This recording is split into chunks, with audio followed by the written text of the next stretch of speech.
G'day, folks. Today, this is following the first round of the 2024 AFL Draft. I'm just giving my immediate take on what are some of the most interesting things and some of my observations and thoughts.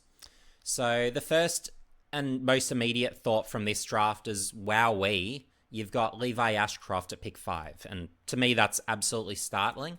So, if I go into my Twitter, this was my top 10 players from this year's draft. As you can see here, I created these rankings based on basically seeing roughly around footage of roughly 25 prospects, let's call it, thereabouts. And these were the 10 players I thought were best.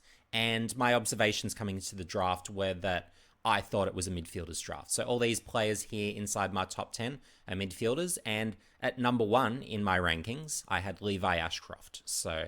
And to speak to his game quickly, and he's the only one I can really speak extensively to his game, having actually seen him last time I was watching junior footy in 2022. So he was playing at that level then, and he was playing to a top 10 pick standard at that time, where he could have been a top 10 pick of the 2022 draft, and he would have been projecting as a round 1 starter in 2023. He was already that advanced.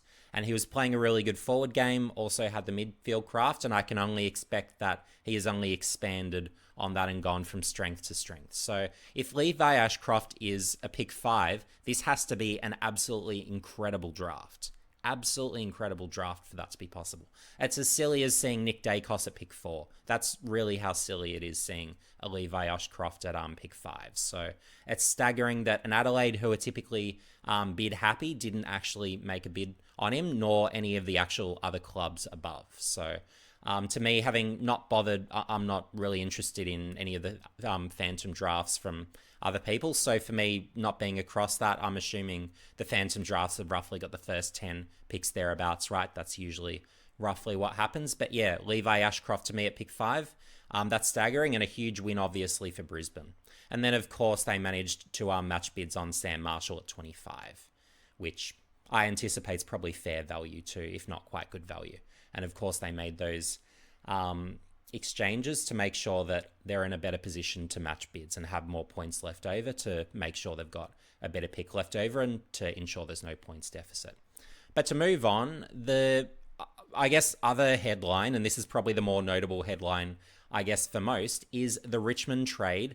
And they did remarkably well here. So one of the predictions I had coming into tonight's draft was that Richmond, after their first couple of picks, they'd have the other picks on the table in the instance that there is a team willing to overpay. And this is a substantial overpay, to say the least. So North Melbourne giving up their 2025 first round pick. So this is probably a top 5 pick in next year's draft. Could be as high as 1 for all we know. So that's really saying something. And of course, what Richmond needed to give up was pick 27. Well, that's a good pick, but it's not a top 5 pick. Next year can be the worst draft in the history of the AFL, and you'd be thinking, well, what are the odds? Well, the odds are that the pick that Richmond got from North Melbourne will be the better of all 3 of these picks here. And then, of course, the 2025 second. Well, certainly, if you ask me, what are the odds? Well, the odds are Richmond are most likely getting the best player and getting the winning side of this deal. And for North Melbourne, so what they did, they went and got a key forward with their pick at 27. And of course, it's a speculative key forward. Having looked through some of the highlights of some of the projected top players, well, the key position players didn't look fantastic in this year's draft. That's the honest truth from my very quick assessment from watching 5-10 minutes of footage. So you can just tell based on their attributes, just roughly how they stand, how dominant they appear to be. And I'm not seeing it with Whitlock, nor the other key position players really picked ahead of him based on, I guess, where other comparable key position players would be, and certainly in comparison to some of these top midfielders who look absolutely fantastic. So, and one of my rules is that with key forwards, if you're going to be a bad team for a number of years, and I'm not necessarily expecting North Melbourne to be a top 8 team next year as an example, well, there's always going to be those opportunities in future drafts to add those key forwards. When you look through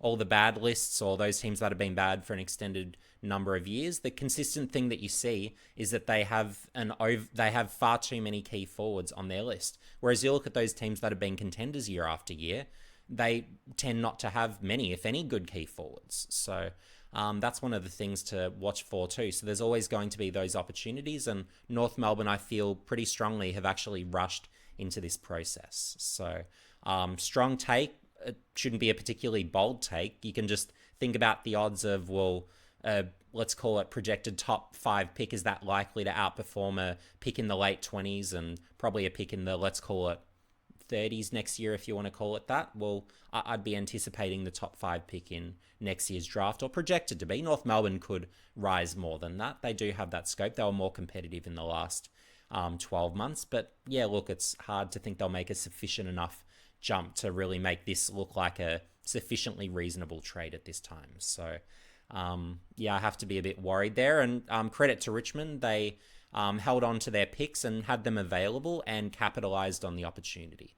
So yeah, good on Richmond for achieving that outcome. A few other things I wanted to make mention. So in my order, so I had, of course, Sam Layla as my next pick. And just seeing the class, seeing his impact forward of centre, contested work, I think he'll be a good pick for Richmond. It didn't look like he's a super high production type, but certainly he's impactful. So I'm not necessarily seeing him being a year one super influential type, but yeah, look, give him a few years with good development as well. Richmond still have some veteran leaders and some who have been part of their premiership teams remaining. So yeah, fingers crossed that certainly helps support Layla's development. The other pick that I really liked early was actually Jagger Smith. So he was the next player in my order, and I was really impressed with that pick in particular. So I think Carlton, as with a Levi Ashcroft, have an immediate player and a probable round 1 guy even. So Carlton fans, really watch him closely. I think you've got a winning pick there. Other points of interest in going through. So St Kilda was another team I found to be very, very interesting. So with Toby, he looked like, from the vision I saw, very much an outside running type. And he was one where, although I didn't have him in my 10, I had him pretty close to. So he would certainly be in that top 15 range, and I don't think he's necessarily a reach at pick 8, but he's a very interesting pick. So someone like a Murphy Reid, had St Kilda wanted another midfielder, based, again, this is on the very short vision that I saw, would have made probably a bit more sense if they were after specifically just a good general midfielder. But what St Kilda appear to be doing, and this is a really important note with St Kilda that probably there aren't many other people making, but with St Kilda, they're really deliberate, it seems, with really targeting your outside style running type of players. And it seems like a really deliberate recruiting decision where they play an outside style of game, not much ball won in the contest, not too many stoppages, a lot of outside stuff. We saw Darcy Wilson, of course, as St Kilda's first pick last year. And I think it's really a stylistic change by St Kilda, where I feel like they're trying to really replicate what they did at the very back end of last year when Max King was hurt. That's certainly the best footy I've seen St Kilda playing. And they really played, as surprising as it sounds, with a Ross Lyon team, but really quite an attractive and actually quite offensive and interesting style of game where they really took on the game and really played very good football. So I believe the Saints have the scope to continue that style of play. I do query with Max King in the sense that he's not much of a moving forward. The Saints look really good where they've got more of those mobile leading forwards as opposed to a King where he'll be a bit of a standstill forward. Just expect guys to kick it to him in a contested situation. You don't have that same forward movement. So, look, I don't really love Max King on the Saints specifically with the way they like playing. I do have some issues with that, and I query the Saints based on that. But I really like, nonetheless, the style that they're trying to play, and I respect the decision in going with Toby at 8. Going with an Alex Tyra, I don't know how the name's pronounced. But from looking at him, he looks like a bit of an undersized key defender. Looks like he can intercept, pretty athletic. So you've got those types of components, but yeah, a little bit undersized. So it feels like it's probably a little bit of an overspend. I'm sure the Saints had their reasons. I'm not aware of it, but yeah, just thinking about that. Look, if he's a third tall defender or probably a bit short for a key defender, I'm not really sure. The Saints do have their shorter type defenders, and they probably, if anything, really need that, I guess, taller stopper who can really play deeper in defense. and really hold down that full back position and play on the best opposition key forwards each week. Honestly, if they wanted someone who's a third tall marking type to replace, let's say a Josh Battle, I'm assuming Tyree's coming in as a Josh Battle replacement. It would have been easy enough just as a recycled player for the Saints to get, whether it's a Ethan Phillips, whether it's to get a Tom Highmore, who previously was on the Saints list and probably with the likes of a Battle playing, probably missed out on those senior opportunities. But with him gone, look, maybe he has that scope to be best 22. So I don't feel like you necessarily need to spend that much. But I'm sure, having seen only a little bit of footage with Tyree, maybe there's just something I'm missing completely. So maybe they make him into an incredible key forward. Who knows? So I really don't know their vision there. But for me, of the early picks, that might have been the one where, look, I just haven't liked the taller players from the vision I've seen. So I haven't seen any of their numbers, not across any of that. But yeah, just intuitively, that felt a bit early for me. Of the other picks, there weren't really too many surprises in this top part. Xavier Lindsay, probably from the vision I saw, looked like a really neat and tidy outside type, probably lacked that contested component. So it's pretty clear that obviously Melbourne want that additional, I guess, touch of class. But they're another team where, a bit like a Saints, I'm a little bit surprised that someone like, where was he, a Murphy Reed got overlooked with that selection. Again, from the vision I saw, Cooper Hines looked really nice as that, I guess, ball-winning mid who can play forward, take a good grab, hit the scoreboard. He looks like that genuine dual position impact type. So, yeah, look, again, there's a few mids that I feel like probably could have gone in this type of range.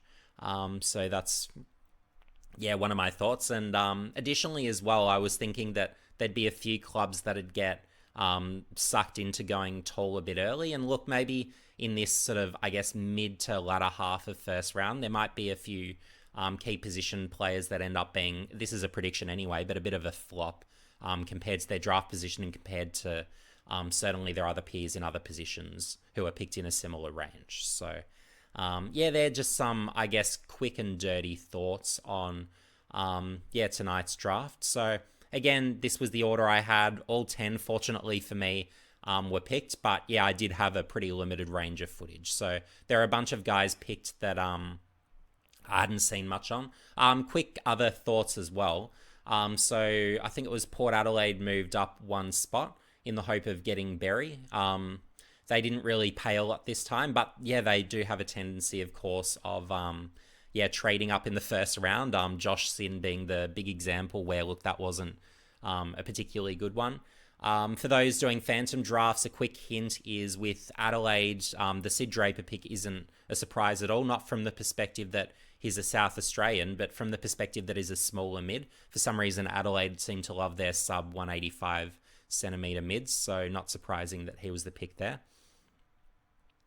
Other thoughts while I think of it. Taj Hodden looked pretty good. He wasn't part of my top 10, but he was pretty close too. So, yeah, liked the look of him from the vision I saw. Looks good in the top 15 to me, at least based on what I've seen. I think Fremantle potentially got value here with Reed. Similar story with Hines at 20. A club that I'd like to address very quickly before I conclude this video is GWS. So, with GWS, I think of all the clubs, at least in more recent years, I've felt like they have the most really out there picks, I suppose. So the most independent, different, unique draft board, however you want to put it, where certainly in terms of my own values, in terms of what I look for in draft prospects, there's no club more contrasting. So, at home, make your own conclusions around whether that's a good or bad thing. But yeah, I guess to look at my relative biases in terms of what I look for in good draft prospects, I have a strong bias towards those who win a high percentage of contested ball, particularly those ball-winning midfielders, and that's regardless of height. If they're tall and they can do that, I guess that's a bonus, but they don't have to be tall midfielders to be high on my draft board. But looking at a GWS, what they tend to like is they've got a thing for, in particular, small forwards. It's a bit like Essendon. For all those years, they were in love with their sort of half-back types. Well, with GWS, they really like their smaller forwards. And for me on my draft board, well, I recognise, well, where have many of the best small forwards come from? Well, they've often been picked, whether it's rookies, late draft, that type of thing. They don't have to be early picks. You could say the same of Ruckman. Most of the best ones have been rookies. So yeah, I just have relatively different values, and certainly for, I guess, the draft ranges that I look like, I don't feel like often the types that GWS pick necessarily correlate. And Sydney are probably another team where they're a little bit similar, I find, with their early picks, where they often pick a little bit odd with their early picks, and their actual first round conversion historically has probably actually been among the worst of all clubs in the competition. But then, of course, with their late draft, rookie draft picks, they actually do really well. So that's one of the unusual quirks with Sydney. So not necessarily saying this is a good, bad pick, nor this one. Just, yeah, general observation. So, but yeah, of course, not having a full draft board this year, haven't seen the prospects.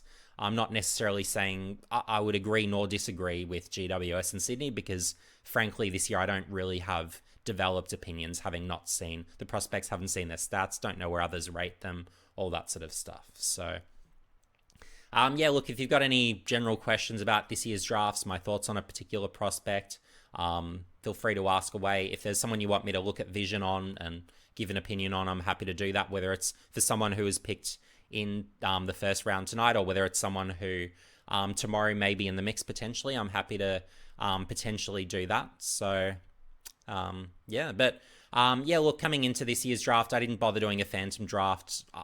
I don't know the talent to know where they'd necessarily be picked. So, yeah, I wasn't going to do that this year. But yeah, I thought, given I had a fair bit of interest, I guess, in my tweets tonight on Twitter, or now X, I still call it Twitter.